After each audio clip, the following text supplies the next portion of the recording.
Українське незалежне радіо.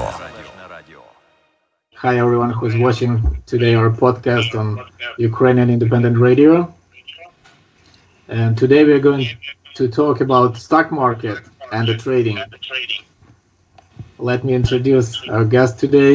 First, Nazar Kashuba, trader and real estate attorney. And our special guest today, a legendary trader with almost 40 years of experience, co-founder of several successful companies like Thinkorswim and Tasty Trade, Tom Sosnoff. Tom, hi. Thank you for joining us today. How are you, Roman? Thank you for having me. We're doing good. I'm sorry for bringing my technical difficulties with me. Sorry about that. That's fine. And Nazar, thank you for inviting Tom to our podcast. Thank you.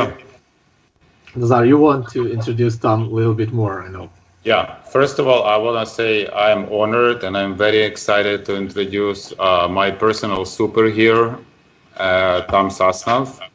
This is a person who knows a thing or two about stock market, about trading, and about financial markets. He's been doing it for 40 plus years. It's almost as long as I live. And he did it really well. I'll just run through Tom's resume very quickly so people will have an idea whom I'm talking about. So Tom started as a floor trader, like in his early 20s. Then after doing it for many years, right around 2008, he co-founded one of the most successful online brokerage companies, Thinkorswim. He did really well with it, and eventually that company was acquired by TD Ameritrade. So he didn't stop there, and right after he started the first online TV network that dedicated solely to trading and option trading specifically. He did it for many years, and once again he was super successful, and then he launched Tastyworks. That's another brokerage company, and once again he brought every single record. As far as I checked, that was the fastest growing online brokerage ever existed. And actually, Tom would be the reason why all of us pay so low broker fees. He was the first in the industry, and he made other people slash their fees. Again, Tom didn't stop there also, and now his new project, which he's working now, it's a futures exchange platform for us, for consumers. The main question I have to Tom, like, how long are you done? You have more projects on your way we don't know about?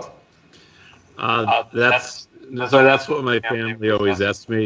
My mom's still alive, and she says, "Aren't you done yet?" And I'm like, No, we're not done. I like to tell people we're still in our infancy, even though we're going on 4 decades. No, listen, we're going to do this until it's all over. Why not? But you work in one space, and my thought is that what's going to make you happy? What's the end goal for all of those ventures of yours that are moving forward?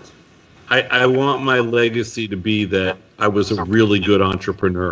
I don't give a crap about money. That comes with the territory. I want people to think that I was a really good entrepreneur. There's not too many people in the world that have built, $2 billion companies, and I want to be one of those people.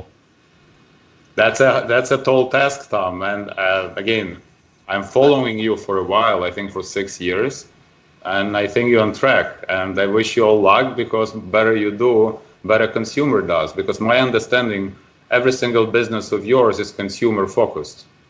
We are 100% advocates for consumers in the world of finance. There's nothing I hate more than big financial institutions, banks and big brokerage firms, big banks that take advantage of individual investors. I'm an advocate for the self-directed individual investor who wants to manage their own money. Tom, let's start with the current market review.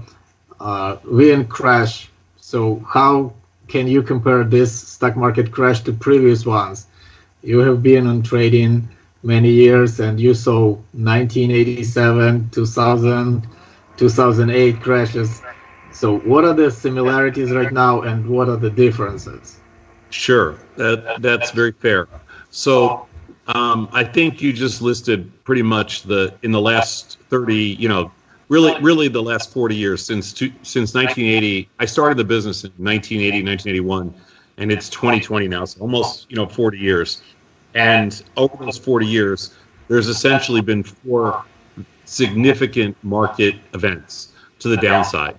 The 1987 crash, I was actually in the trading pits, trading in the S&P 100, and that was a day that I kind of feel like I remember it like it was yesterday, because I felt like it was the end of the world. But it was a very quick, it was massive destruction. But remember, at the time, there was virtually no technology and there was very thin markets, notional-wise. So it felt like the end of the world. We were worried about all our money. We were worried about the clearing firms. And so 1987 stood out to me as kind of like, as an incredible experience. 2000 was similar, but it was a dot-com crash more than anything else. And it was measured out over a 2-year period. So it was very manageable. The 2008-2009 recession/meltdown was a violent move, but it was also over 350 days. So it took a long time. And even though the market got destroyed, the scary thing about 2008-2009 was we came within inches of a virtual collapse in the banking and financial systems. It was really scary in that regard. The rest of the I felt like the rest of the market was okay, but when the banking systems collapse, you really start to get worried. So that was 2008, 2009. I don't think we've ever experienced anything like we've experienced recently in the last 6 weeks, because the magnitude of the move in the last 6 weeks and the velocity of that move has just been incredible. I mean, over 75% of the time in the last 6 weeks, we have had moves of over 2 standard deviations a day. And when you think about that in the scope of history, that's 50 or 60 times more than we've ever seen it before. So the recent velocity that we've seen in over the last 6 weeks and the down move due to this pandemic has really been shocking, because I think it came out of nowhere. And I think it caught everybody by surprise. I would have to define this as probably, I don't think it's crash like 1987, but I think it's the most violent move other than that. Did you expect that something like this can happen in this period of time? I thought that the market was long overdue for correction, but I was thinking that we would be lucky to get 5 to 10%, because I was starting to, and remember, I'm a contrarian, so I always have the opposite position on that everybody else does. So as the market kept going up and going up and going up for all of 2019 and the beginning of 2020, I was short and I was bearish, but I felt like after a 10% move from 3,400 down to 3,000, that was probably all you're going to get. The next 800 points in the S&Ps surprised the hell out of me. So I didn't do as I did not make money on this move, and I felt like I was prepared to. The size of the move really surprised me, and it caught me by surprise like everybody else. And when did you start shorting this bull run, recent one? The middle of 2019. So I was way too early. I just felt like, we've been in this bull market for almost 10 or 11 years, and I felt like there was just too much complacency out there. There was too much, everybody was in agreement that the Fed was backstopping the markets globally. The central banks were being very accommodating, and there was no danger on the horizon. Like nobody saw this coming. This was the furthest thing. This was not even part of the equation when we talk about discussions about what's going to take the market down. But Tom, so now we have 2 groups of people. We have people who sit on their 401k, who are worried, what should they do, liquidate? Again, I assume it's too late to liquidate. We're already so much down. And we have the other group of people who are young and hungry, and they want to use it to their advantage. And like, first of all, like, which style of trading you prefer? You prefer buy and hold forever, or you prefer active day-to-day trading, management of your positions? Well, of course, I'm in the active camp. I don't believe in passive anything. I don't think, Nazar, that you are passive in anything you do in your life, and I'm sure, Roman, you're not passive in whatever your profession is either. Nobody grows up and says, you know, I want to be passive. I want to be a passive employee. I want to be a passive entrepreneur, or I want to be a passive investor. We're just a very unsophisticated community when it comes to finance, and so most people gravitate towards being a passive investor because they've been told and they've been conditioned to believe that that's the best that they should do, that that's the best they can do. I feel very strongly, and I've built, multiple companies. We have 5 companies now. We built at least 5 companies in the past. All of them are geared to moving people out of passive investments into active management. Active management could be as simple as you just do it yourself and buy whatever you want, do it yourself, or active management could be you trade every single day, multiple times. I don't really care. But I just think that people need to control their own finances. We control everything else in our lives. It's ridiculous that we're going to be passive when it comes to money. So I am firmly in the active trading camp, and active to me means different things for different people, except everybody should control their own finances. You don't need somebody that knows less than you know, that's only concerned with asset gathering to manage your money. You should do it yourself. Next logical question. Let's say if somebody never traded in their life, all they did, they put money on a side, 401k. Sure. How hard would it be for, let's say, somebody who has a typical office job just to learn? Because the way the media portrays trading, that somebody knows it all and it's very hard to do, and you have to be in Wall Street. And well, the first thing I'll say is that is completely, every aspect of that is completely false, and I would argue that most of Wall Street doesn't know what they're doing. I would tell you that that with today's technology, remember, most younger people, millennials and people your age, first of all, you're very skilled with technology. You're clear of the concept. It was harder for me to log into Skype tonight than it's going to be to learn how to trade. I feel strongly about that. The idea that somebody knows something about what the market's going to do is ridiculous. Nobody knows anything. Nobody could predict this pandemic. Nobody can ever predict what's going to happen next in the markets. So I don't believe for a second that the markets are fundamentally predictable or technically predictable. I believe markets there can be quantitative context, which means you can develop ideas and strategies and understand products, and your guess is as good as anybody else. But you can create some mechanical advantages for yourself, but you can't create theoretical advantages. So I think it's a level playing field, and I don't think there's such, quote, experts. And I think given the technology that we build today, and given the technology that customers have access to that's completely free, there is absolutely no reason you can't do it yourself. Just adding to this question, Tom, what's going to be your 3-5 top advice for the beginners in investing and in trading? How to make money and beat the market, especially in current situation? So I don't have the magic wand, I don't have the secret powder that's going to accomplish, how I can teach someone, or I can engage someone so that they can develop at least a passion for something, in addition to what they do. So whatever your day job is, whether it's being an attorney, whether it's being a software developer, whether it's being a doctor, whether it's being a truck driver, I don't care what it is.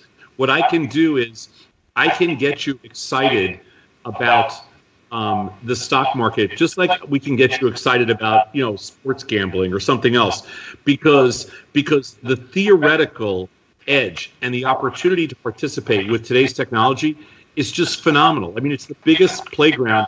It's the biggest marketplace in the world. So your question is, how does somebody get started? You get started by just doing something.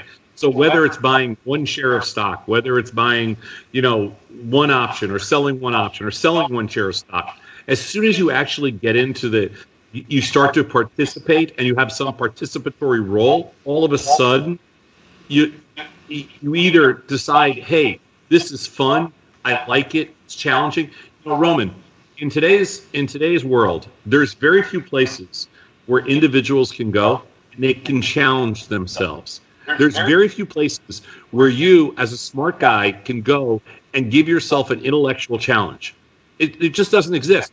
There's not a lot of places you can have a monetary and emotional outcome from an intellectual challenge other than the financial markets. Because the give up to theoretical is so small that you can do lots of stuff. It's all a game of law of large numbers, which I'm sure everybody understands law of large numbers. The more times you do something, basically, the better you get at it and the more predictable your returns are going to be. And in the world of investing, in the world of trading, it's a big game of law of large numbers. So if there's very little theoretical give up, like in gambling and poker and everything else, there's a huge theoretical give up. You can't possibly ever win over time. But in trading, you can because you will develop a skill set. Some people will develop a skill set, and you'll fall somewhere inside of a distribution curve. Here's some numbers for you guys that are interesting. In the end, let's just say you sat down and you played 100 hours of blackjack, right? Basically, given the odds, 98% of people are going to lose over a long period of time. That's what casinos want you to gamble. It's just a long period of time. But in the world of investing and trading, because it's a level playing field, what ends up happening if you have the same kind of mechanics you have as a gambler is 16% of the people lose. 16% of the people win big. And 68% of the people fall somewhere in the distribution curve of they underperform or they overperform. And it just works out that way because it's such a level playing field. It's not like there's no negative edge.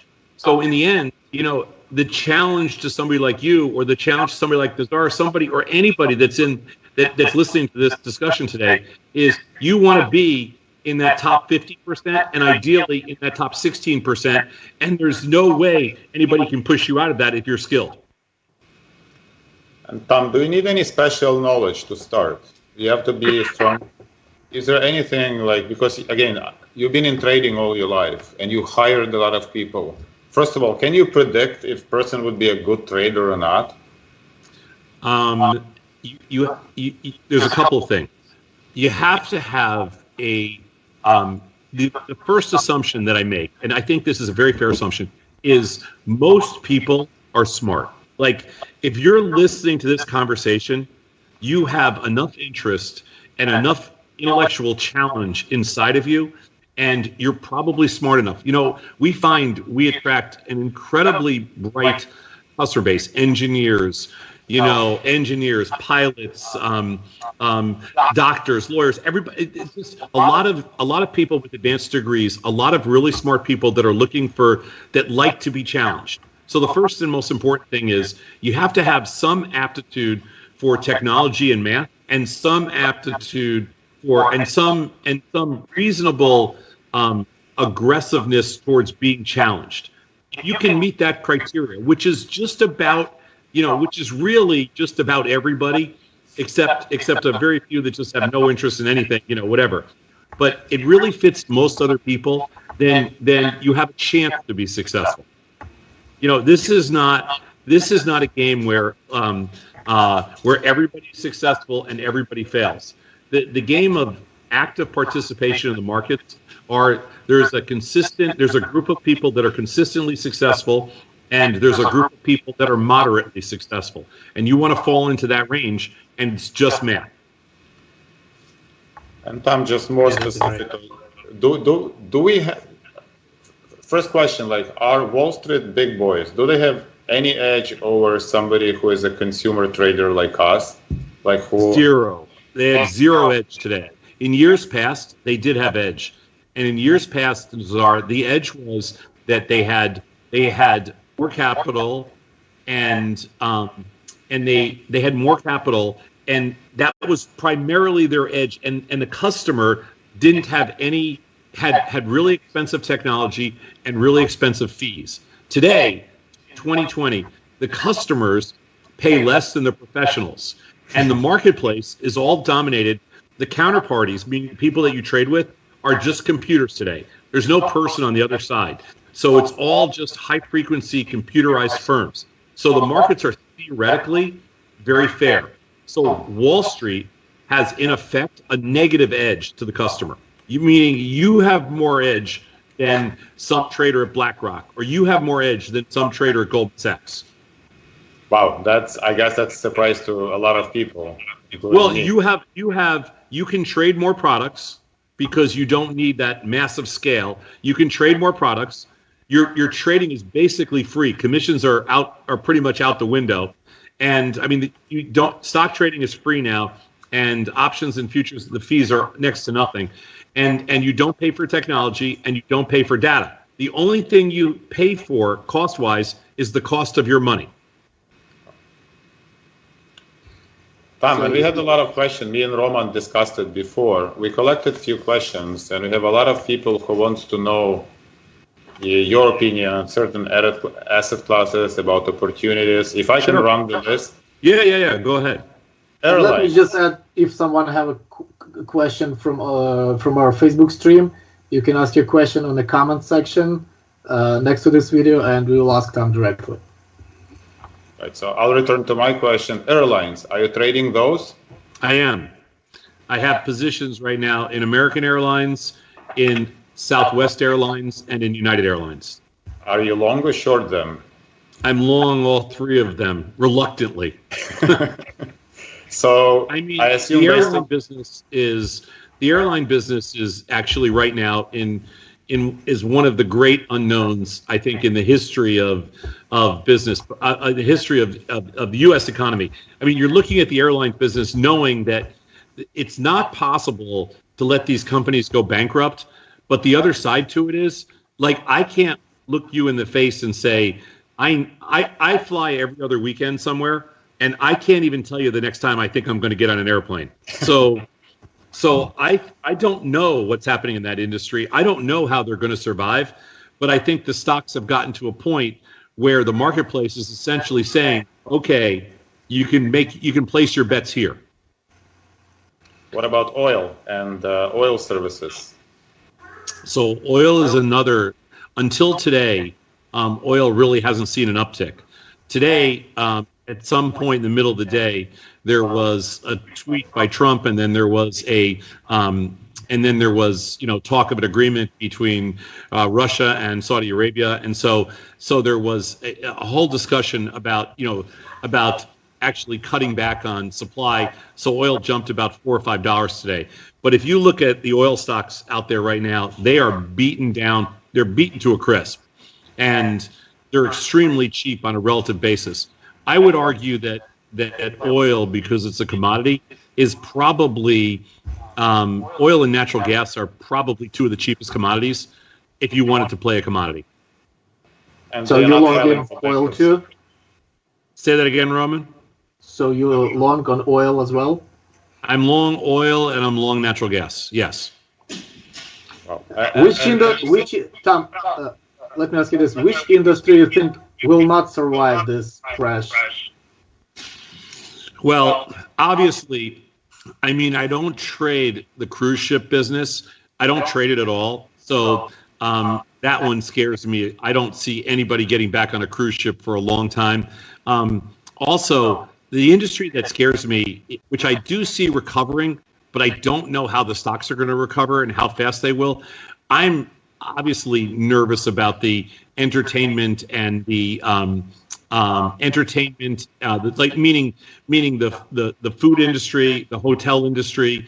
Like, I just don't see large gatherings for a long time. Even when we go back to some form of normalcy, I don't see large groups of people in one place for quite some time. And I don't see that globally. I don't think that we're going to have the same propensity to travel, to stay at hotels, to do things in large groups. I mean, again, it can all be fixed with the vaccine, but until that happens, I think people are going to be really nervous. But Tom, right away the question is, if we believe in efficient markets, don't you think the price of these stocks are already pricing in that uncertainty, or it's too early? I do believe that the market is pricing in that uncertainty. But Roman's question was, which industry do you think has a chance of not surviving? You know, so exactly, Nazar. What I would say is, I think the airlines, I think the hotels, I think you know, crude oil, all those. I think everything's priced sufficiently. But if you ask me which ones I want to buy, I want to buy the ones that I like. I like the airline better than I like the hotels. Let's put it that way, or restaurants. Right. And I'm also in entertainment industry, actually in event industry. So my hope is it's going to be a lot of unsatisfied demand for the gathering and events when all this pandemic is over. So so hopefully the people want to get together, large, you know, events, and the concerts will have a spike, but nobody knows. Well, I mean, we're an event-based culture. When you think about like everything we do, you know, from weddings to vacations to evenings out and everything else, I mean, everything we do is event-driven. You know, the question becomes, you know, I mean, let's just hope we're not sitting at home and watching every event we do for the next 10 years, you know, on Zoom. I don't want that. But I think, Roman, again, it's going to boil down to, you know, whatever the level of fear of reasonableness around fear. And I think right now we're in a situation where there is I don't see the turning point yet with a reasonableness around fear to gather. Let's put it that way. And Tom, and I have $1 million question for you. That's actually, my phone keeps ringing. Everybody owns real estate. So what are you doing with interest rates? You think the interest rate's going to go up or down, or what's your position are? Well, I think the Fed's the Fed is in a very difficult position right now because they have two risks. A, they're not going to want to raise rates before the election, you know, in November, and B, they have to be super aggressive with respect to this stimulus package because A, you don't know when this is going to end, and B, if it does even partially end, you don't know when there's a possible second wave and how that's going to be interpreted by the marketplace. So for me, I think that there's not an immediate risk of rates going higher. But when I look at the landscape right now, I do not believe in America is not Japan. And I don't believe that the American economy is capable of maintaining a zero rate structure for very long. So I am short bonds right now, and I look for rates to be much higher over the next couple of years. I think it's one of the best plays on the board. I think if you're buying bonds here, you're crazy. So there's no bonds in my portfolio, and I'm actually short bonds. And this is the advice I hear most. Move out your money out of stock, which already dropped 30%, and put it in bonds. That's idiotic. I would say that's idiotic advice at this point. The risk in bonds, which is the principle, the underlying price of bonds, the risk in that is called convexity risk. The convexity risk in bonds right now is far greater than stocks. It makes no sense to buy long-term bonds here unless, you know, you just hate the stock market, you don't want to put the money under your mattress type of thing, but I understand that. Tom, the next question. Let's imagine the pandemic is over, hopefully soon, we have a vaccine, we all go back to normal. Is that automatically means that we are back in the bull market or not? It depends, Roman. It depends on what happens between now and then. I believe that we've seen the peak in fear as measured by volatility. So although I don't think we've seen the biological peak of this pandemic, meaning I don't think we've seen the worst of what we're going to see with respect to, death, destruction, everything else. I don't think the biological peak has happened yet, but I do believe that the market has peaked from a fear and a risk perspective as measured by volatility. So what I think you're seeing here is a market fear peak, which has already taken place, and which will probably lead to a biological peak in the near future. And depending on where the market is, because markets are predictive. So depending on where the market is, when we hit that biological peak and we start to, things start to get better, I think at that point we can make a determination. Do I think we're going to go into another crazy bull market? No, I don't think so. I don't think so. But can we go lower? I think we can test the lows for sure. But if you ask me here, am I bullish or bearish? I would tell you that I really wouldn't be surprised. Like, I'm usually very opinionated on market direction, and right now I'm trading neutral. Which means, just so everybody understands that, which means that we sell a lot of option volatility. We sell a lot of what we call fear premium. And that's most of my positions now is all short fear. And I know Roman wanted to ask a question about Bitcoin. Sure. Yeah, what is your opinion on cryptocurrency and especially Bitcoin?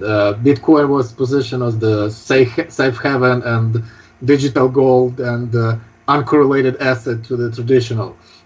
What's your opinion? I agree with you that I'm a big fan of people being in lots of non-correlated assets. However, Bitcoin to me is a very small marketplace. Unfortunately, it's only a few $100 billion, and it is a tiny marketplace. So it's hard for me to classify Bitcoin. I have a belief that Bitcoin, although I think it will be around for a long time, will never be will never have commercial viability until it can be used transactionally. And I don't know if that will ever happen. Now, that being said, I think if Bitcoin, I missed it on the last drop. I'm a buyer of Bitcoin somewhere under 5,000. I think you can buy Bitcoin between 3,000 if it ever gets there again and 5,000 for a trade. But I don't think Bitcoin's going back to, 15 or 20,000 or anything like that until there becomes more of a commercial / transactional use for it. Otherwise, I think Bitcoin's kind of a dead currency, and meaning that what's exciting about Bitcoin as opposed to trading, let's just say the euro or the British pound or the Aussie dollar or some tradable currency or the Japanese yen, what's more exciting about Bitcoin is that it has a huge volatility. So it moves around a lot. Like if the volatility on Bitcoin right now is, let's just call it 90 or 100. Let's call it 100 for the hell of it. That means with Bitcoin at 6,000 and change right now, it can go to 12,000 or zero. And that excites individual investors because it's a speculative asset with a really good risk reward. If it gets down to your number, you buy it because your chances of doubling your money are pretty good. The problem with Bitcoin is, A, it doesn't have a derivative. It doesn't have underlying options, so you cannot lower your basis on it. And B, it's too small a product as far as really capturing market share. And so I think Bitcoin is a nice non-correlated product if you can buy it cheap, put it in your back pocket. But I think cheap is under 5,000.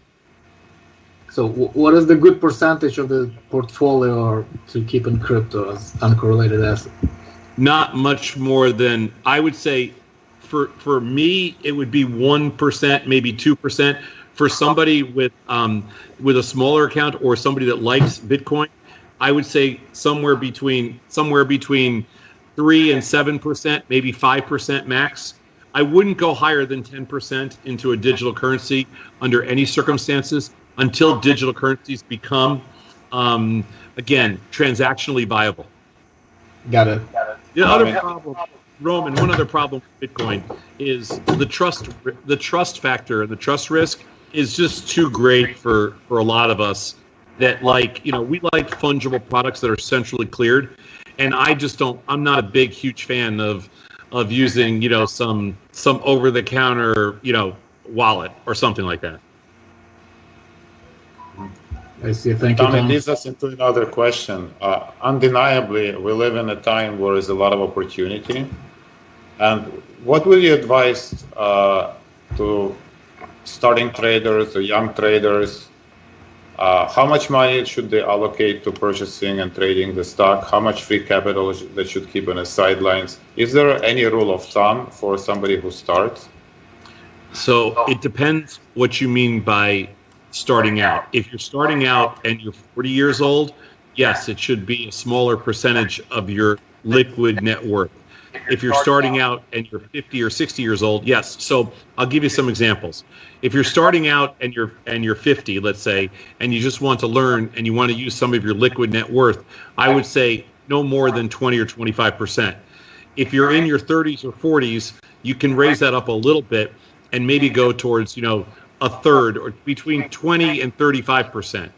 If you're young and you're just getting out of college or you're starting out, you know, on your first job or whatever it is, and even though you have college debt, even though you have other obligations, there is no limit. If you're 22 or 23 years old and you don't roll the dice and basically, you know, learn, there's no way you can replace the experience of making decisions and taking risk. It's the most valuable asset anybody can have personally.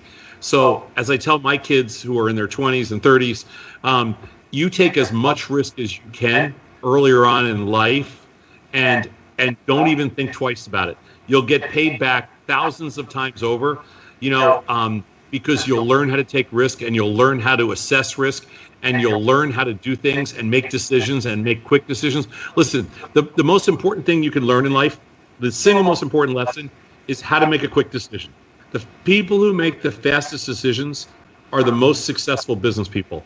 There is no doubt in my mind that the greatest entrepreneurs make the quickest decisions. And the problem that people have is they don't learn how to make decisions young because they put their money in 401ks and IRA accounts when they're 22 years old and they don't touch it for 40 years. They don't learn anything. The key to learning is decision making. The key to decision making is taking risk. And if you're going to take risk, when you're 22 years old, you don't need to buy a condo and wait 10 years. When you're 22 years old, you need to buy, 10 different stocks, trade in and out of them, learn how to make a bunch of decisions, and then when you're 24 years old, you're starting your own business. That's a great advice. We have a few questions from Facebook stream. Sure. Let me ask first one. Tom, what's your take on selling $50 puts in Boeing with 2021 expiration? It's practically free money in my perspective. Buying power required is less than 50% of credit received. Do you think Boeing has a chance falling under $40? We have a tested trader there for sure. Okay, so if you're asking me if I like this strategy, I do like this strategy. The only problem is I wouldn't go out to 2021. So for me, because that's tying up capital for too long, and the premium's not going to decay fast enough. So who wrote that? What's the person's first name? Andy.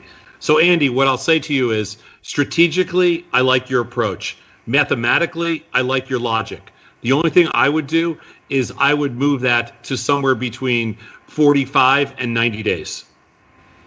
Okay, great. And next question. Hi, Tom. Where do you see gold and other metals going in the next 18 months? And are you concerned at all with the Fed announcing they buying unlimited U.S. Treasuries and mortgage-backed securities? Well, I am very concerned about, I think the Fed had no choice, but that they had to do that in order to basically make a stand on the U.S. economy and prove that the stimulus package, if we learned anything from 2008, in 2008, 2009, the Fed waited too long. In 2020, the Fed was aggressive, and I think that was the right move. Do I think that that's long-term good? No. But short-term, I think they had to do it. I hope they don't stay with that position too long. As far as precious metals go, I like them here. But if you ask me about gold and silver, just as an example, I like silver way more than gold on the ratio. The gold-silver ratio right now is at all-time highs. And I feel like relative to silver, gold is overpriced. But if you ask me if I'd rather be long those two or short those two, I would rather be long both of them than short them. But I like silver much more than gold here. So do you think silver still uncorrelated to the traditional asset and still like safe haven too? Silver and gold are both uncorrelated. Both? Silver, gold, bonds, and Bitcoin, they're all uncorrelated. Okay, The only commodity that we're tracking right now that has some correlation to the market is really crude oil. Next question from Andrew. Is there a dollar shortage? Because if you compare DXY with security held in custody for foreign officials and international accounts, they are now negatively correlated. You said If dollar, right? Yes, if there is a dollar shortage. I think that the dollar is probably one of the best shorts over the next couple of years. I don't know if it's a great short in the next couple of weeks or months. But when I look at the dollar relative to other currencies, I feel that the global currencies are very inexpensive compared to the dollar. So when I look at the dollar versus the Aussie dollar, the Canadian dollar, the British pound, or the euro, I am bearish on the dollar. I am bullish on all of those currencies relative to the dollar. I think the dollar is too rich. There may be a shortage right now, and that has kept the dollar pumped up, but I don't believe the dollar prices are sustainable. I think the dollar's in for a pretty rude awakening over the next couple of years. Okay, Nazar. Quick question for you. Is there any way for a regular investor to play currencies with, let's say, $20,000, $30,000 account? Absolutely. Absolutely. The currencies that you can play, you should not play spot Forex, but the currencies you can play are the ones I just mentioned. There's 5 or 6 very liquid currencies. There's the Japanese yen, British pound, Aussie dollar, Canadian dollar, the euro, and what am I forgetting? I'm probably forgetting one in there somewhere. But I said that. And maybe the Mexican peso. So that might be the last one. But whatever. There's at least 5 actively traded currencies, and they're all on their butts right now. They're all low. So if you like them, you can sell out of the money puts in any of them, and the volatility levels are as high as they've ever been for the last decade. So the put premium is really rich. And so if you wanted to buy any currency right now, I would sell an out of the money put and either keep the money or you end up buying the currency at that low level. Tom, how do you see the new world economy in general after this coronavirus pandemic? What's gonna change globally? Well, broad question. I mean, it is a very broad question, and and there's going to be a ridiculous amount of debate on here. The question comes back to what Nazar said before. If you believe in efficient market theory, which I do, and you believe in market randomness, then the markets are probably fairly priced right now. This is something that not only have we never seen in our lifetime, but this is something that I've never even thought about. What we're experiencing right now. It's never even like crossed my mind to think about, any kind of a global pandemic that would shake up the world the way it's shaken up this world. I think that, it's going to be. I think the dangerous thing is that I'm worried about innovation. I'm worried about the flow of capital to fund different projects globally. And I'm worried that the smaller countries, like Italy, like Spain, the countries that have right now, among the countries that are suffering the most, are going to have a very hard time attracting outside capital to rebuild, to innovate, and to create. I think that certain places, like the U.S., that will recover because there's more capital. And so they'll recover faster. China will recover. Russia will recover. Japan will recover. There's places where there's more wealth and there's more capital available. I think they'll recover faster because there'll be this huge demand for risk capital. I'm worried about some of the places where they don't have, the same cultural infrastructure. Tom, would it be a good time now to start business, or just forget about it, get a job? The best time to start a business is when everything else goes to hell. Always the best time.